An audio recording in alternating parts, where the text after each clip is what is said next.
नमस्कार दोस्तों, आपका एक बार फिर से स्वागत है मेरे यूट्यूब चैनल में। आज हम उत्तराखंड से संबंधित कुछ महत्वपूर्ण प्रश्नों को हल करेंगे, जो आने वाले एग्ज़ाम लाइक यूकेपीएससी और यूकेएसएससी के लिए काफ़ी महत्वपूर्ण होंगे। चलिए ज़्यादा देर न करते हुए आज की श्रृंखला को शुरू करते हैं। आज का पहला प्रश्न है, चंद शासन काल में नदी पुलों पर लगने वाले कर को क्या कहते थे? तो चंद शासन काल में नदी पुलों पे लगने वाले कर को जूलिया कर कहते थे। इसका अन्य नाम सांगा कर मिलता है। कौन सा कर मिलता है? सांगा कर। ठीक है। चंद शासन काल में कुछ अन्य कर और लगते थे, जैसे युद्ध के समय युद्ध के समय लिया जाने वाले कर को कहते थे मांगा कर। क्या कहते थे? मांगा कर। ठीक है। एक और कर था सूती वस्त्रों पर लिया जाने वाला कर। सूती वस्त्रों के बुनकरों पर लिया जाने वाला कर, जिसे कहते थे टाट कर। ठीक है। एक और कर था जो नगद के बदले आप अनाज दोगे तो उस कर को कहते थे कूद कर। क्या कहते थे? कूद कर। एक कुली बेगार कर था। उस कर का नाम था खैनी कपिलिनी कर। क्या था? खैनी कपिलिनी कर। बढ़ते हैं आज के अगले प्रश्न की ओर। अगला प्रश्न है, सुदर्शन शाह किस क्रम के राजा थे? तो सुदर्शन शाह 55वें क्रम के राजा थे, पवार शासक। इसी क्रम में आपसे ये भी प्रश्न पूछ सकता है कि अजय पाल कौन से क्रम के राजा थे? तो अजय पाल थे 37वें राजा। ठीक है, 37वें राजा। ठीक है। एक राजा थे बलभद्र शाह। बलभद्र शाह थे 43वें राजा। कौन से राजा? 43वें राजा।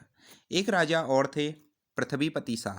पृथ्वीपति शाह वह थे 47वें राजा। ठीक है। एक और राजा थे प्रद्युम्न शाह। प्रद्युम्न शाह खुड़बुड़ा युद्ध में हार जाते हैं, वह थे 54वें राजा। ठीक है। बढ़ते हैं आज के अगले प्रश्न की ओर। आज का अगला प्रश्न है, किस पवार शासक का नाम जहांगीरनामा में मिलता है? काफ़ी इंपॉर्टेंट क्वेश्चन है। तो वह नाम मिलता है श्याम शाह का। ठीक है। श्याम शाह को जहांगीर उपहार में हाथी और घोड़े देता है। हाथी और घोड़े देता है। ठीक है। इसी श्याम शाह ने श्रीनगर में एक बाग बसाया था, जिसे श्यामशाही बाग कहते हैं। क्या कहते हैं? श्यामशाही बाग। श्याम शाह को एक उपाधि दी जाती है, वह दी जाती है बिलासी राजा। क्या? बिलासी राजा। आपसे प्रश्न पूछ सकता है कि पवार शासन काल के दौरान बिलासी राजा की उपाधि किस शासक को दी गई थी? तो वह दी गई थी श्याम शाह को। ठीक है। जब इसकी मृत्यु होती है तब इसकी 60 रानियां क्या हो जाती हैं? अग्निदाह कर लेती हैं। यानी अग्निदाह कर लेती हैं, यानी सती हो जाती हैं। ठीक है। सती प्रथा का उल्लेख भी श्याम शाह के शासनकाल में मिलता है। ठीक है। इसी के काल में एक महत्वपूर्ण घटना हुई थी, वह थी एक अंग्रेज पादरी, यानी प्रथम अंग्रेज पादरी पहुंचा था, एंटोनियो दी आंद्रे। इसी के शासनकाल में श्रीनगर में पहुंचता है। ठीक है।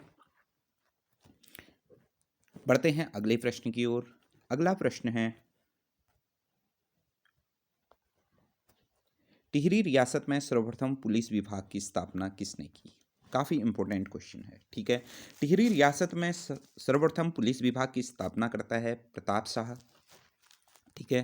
प्रताप शाह के बारे में एक काफ़ी इंपॉर्टेंट क्वेश्चन आ जाता है कि सर्वप्रथम वह कौन राजा था टिहरी रियासत का? वह कौन राजा था जिसने अपने नाम से नगर बसाना स्टार्ट करा? तो वह प्रताप शाह है। प्रताप शाह ने प्रतापनगर की स्थापना की, यानी प्रतापनगर बसाया। ठीक है। प्रताप शाह के बारे में एक प्रश्न ये आता है कि सर्वप्रथम इसने टिहरी रियासत में प्रिंटिंग प्रेस की स्थापना की। ठीक है। इसी ने सर्वप्रथम अंग्रेजी शिक्षा टिहरी में ये लाता है। ठीक है। अंग्रेजी शिक्षा भी यही लाता है। अब इनके आप जानते हैं यूकेएसएससी काफ़ी फैक्ट वाले क्वेश्चन उठाता है, तो हो सकता हो कि आने वाले एग्जाम में ये पूछ दे कि भारतीय राष्ट्रीय कांग्रेस की स्थापना किसके समय होती है, या उस समय टिहरी रियासत में राजा कौन था? तो वह था प्रताप शाह। ठीक है। बढ़ते हैं आज के अगले प्रश्न की ओर। अगला प्रश्न है, गंगोत्री मंदिर किस जनपद में है? गंगोत्री मंदिर उत्तरकाशी जनपद में है, भागीरथी नदी के तट पे। ठीक है, भागीरथी नदी के तट पे। इसका निर्माण करवाता है अमर सिंह थापा। अमर सिंह थापा, ठीक है। और इसका पुनरुद्धार करवाते हैं जयपुर राजा माधो सिंह। कौन करवाता है? जयपुर राजा माधो सिंह। इसी मंदिर के पास में एक घाटी है जिसको भैरव घाटी के नाम से जाना जाता है। यहीं पर जानवी नदी भागीरथी पे मिलती है। जानवी नदी भागीरथी नदी पे मिलती है। ठीक है। इस मंदिर का निर्माण जो हुआ है उसमें जो पत्थर प्रयुक्त हुए हैं, यानी जो पत्थर यूज हुए हैं, वह हुए हैं सफ़ेद ग्रेनाइट। कौन से पत्थर? सफ़ेद ग्रेनाइट। ठीक है। इसी के पास में एक चट्टान शिवलिंग के रूप में जलमग्न है, यानी एक चट्टान शिवलिंग के रूप में जल के अंदर डूबी हुई है, तो जिस कारण इसे डूबा हुआ शिवलिंग भी कहते हैं। डूबा हुआ शिवलिंग। आपसे प्रश्न पूछ सकता है, डूबा हुआ शिवलिंग कहाँ पर स्थित है? तो वह है गंगोत्री में। ठीक है। बढ़ते हैं आज के अगले प्रश्न की ओर। अगला प्रश्न है, जानकी सेतु कहाँ बनाया गया है? काफ़ी इंपॉर्टेंट क्वेश्चन है करंट अफेयर की दृष्टि से। तो यह जानकी सेतु बनाया गया है ऋषिकेश में। ऋषिकेश आप जानते हैं गंगा और चंद्रभागा के संगम पर स्थित है। गंगा और चंद्रभागा के संगम पे। ठीक है। यहाँ का सबसे पुराना मंदिर है भरत मंदिर। कौन सा मंदिर है? भरत मंदिर। ठीक है। यहीं पर एक मंदिर और है, कैलाश निकेतन मंदिर। ठीक है, कैलाश निकेतन मंदिर। ठीक है, जो 13 मंजिला मंदिर है। ठीक है। यहीं पे एक मंदिर और है, अयप्पा मंदिर। क्या है? अयप्पा मंदिर। ठीक है। ऋषिकेश में ही एक फेमस 84 कुटिया नामक एक कुटीर है। ठीक है। इसकी स्थापना 1967 में महेश योगी करते हैं। कौन करते हैं? महेश योगी। ठीक है। ऋषिकेश में ही एक है स्वर्ग आश्रम। ठीक है, स्वर्ग आश्रम। इसकी स्थापना करते हैं विशुद्धानंद। ठीक है, विशुद्धानंद। रिवर राफ्टिंग के लिए भी यहाँ पे एक जगह काफ़ी प्रसिद्ध है जिसका नाम है शिवपुरी रिवर राफ्टिंग। ठीक है। बढ़ते हैं आज के अगले प्रश्न की ओर। अगला प्रश्न है, मौलाराम चित्र संग्रहालय कहाँ स्थित है? तो मौलाराम चित्र संग्रहालय है श्रीनगर में। श्रीनगर में ही NIT यानी नेशनल इंस्टीट्यूट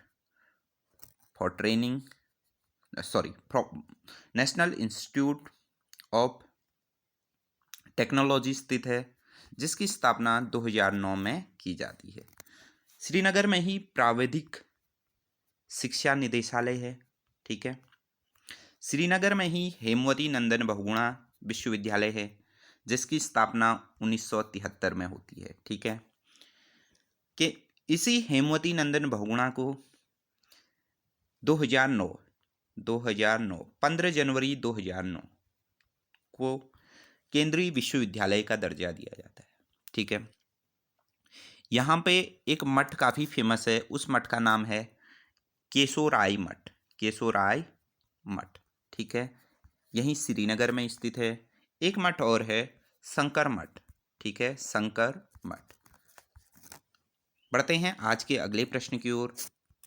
अगला प्रश्न है, भारत माता मंदिर किस जनपद में है? तो भारत माता मंदिर है हरिद्वार जनपद में। ठीक है।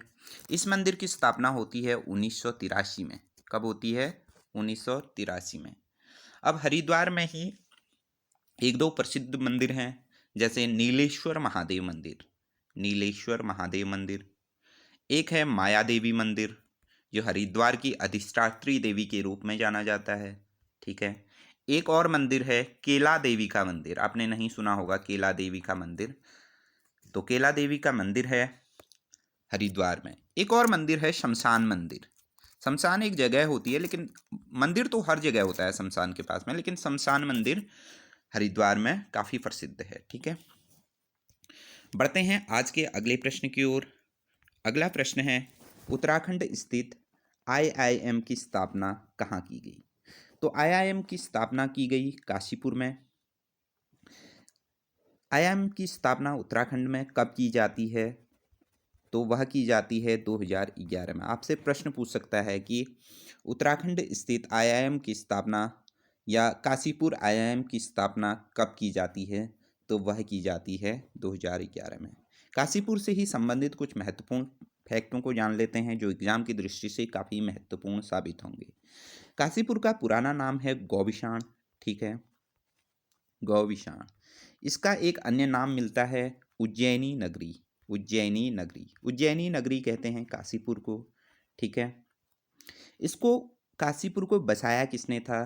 तो देवी चंद्र का एक अधिकारी हुआ करते थे काशीनाथ, वह इसको बसाते हैं। ठीक है, काशीपुर बसा है ढेला नदी के किनारे। किसके किनारे? ढेला नदी के किनारे। ठीक है, राज्य की जो सबसे पुरानी सूती मिल है वह भी काशीपुर में ही स्थित है। ठीक है, सबसे पुरानी सूती मिल कहाँ पर है? काशीपुर में। बढ़ते हैं आज के अगले प्रश्न की ओर। आज का अंतिम प्रश्न रहेगा, गोविंद बल्लभ पंत ने प्रेम सभा की स्थापना कहाँ की? तो गोविंद बल्लभ पंत ने प्रेम सभा की स्थापना काशीपुर में 1914 में की। ठीक है, गोविंद बल्लभ पंत का जन्म होता है 1887 ईस्वी में। ठीक है, अल्मोड़ा के खूंट नामक जगह पे। ठीक है, अल्मोड़ा के खूंट नामक जगह में। इनकी उपाधियां हैं हिमालय पुत्र। हिमालय पुत्र। अब हिमालय पुत्र कहते कौन हैं? नेहरू जी इन्हें हिमालय पुत्र की उपाधि देते हैं। ठीक है, एक अन्य उपाधि और मिलती है इनकी महाराष्ट्र। इनके नाम के आगे इनके दोस्त यानी इनके सहपाठी जो इनके साथ पढ़ते थे, तो वो इनके नाम के पीछे गोविंद बल्लभ महाराष्ट्र लगाते थे। ठीक है, एक दो फैक्ट और जान लेते हैं। ठीक है, गोविंद बल्लभ पंत ने 1903 में हैप्पी क्लब की स्थापना की। किसकी की? हैप्पी क्लब की। ठीक है, 1946 में ये क्या बनते हैं? यूपी के पहले मुख्यमंत्री बनते हैं। ठीक है, देश के गृह मंत्री बनते हैं ये 1955 में। ठीक है, 1955 में। ठीक है, इन्हें एक भारत का सर्वोच्च सम्मान दिया जाता है भारत रत्न, वो दिया जाता है 1957 में। ठीक है, चलिए अब बढ़ते हैं आज के महत्वपूर्ण पुस्तक व उनके रचनाकार। ठीक है, आज की पहली पुस्तक है उस चिड़िया का नाम। उपन्यास के लेखक कौन हैं? तो लेखक हैं पंकज बिष्ट। ठीक है, काफ़ी महत्वपूर्ण क्वेश्चन है। उस चिड़िया का नाम उपन्यास के लेखक कौन है? पंकज बिष्ट। एक अन्य पुस्तक है हिमालय की यात्रा। हिमालय की यात्रा लिखी है काका कालेलकर साहब ने। ठीक है दोस्तों, अगर आपको वीडियो पसंद आई तो लाइक कीजिए, शेयर कीजिए व सब्सक्राइब कीजिए। मिलते हैं अगली वीडियो में कुछ रोचक व नए तथ्यों के साथ। तब तक के लिए नमस्कार।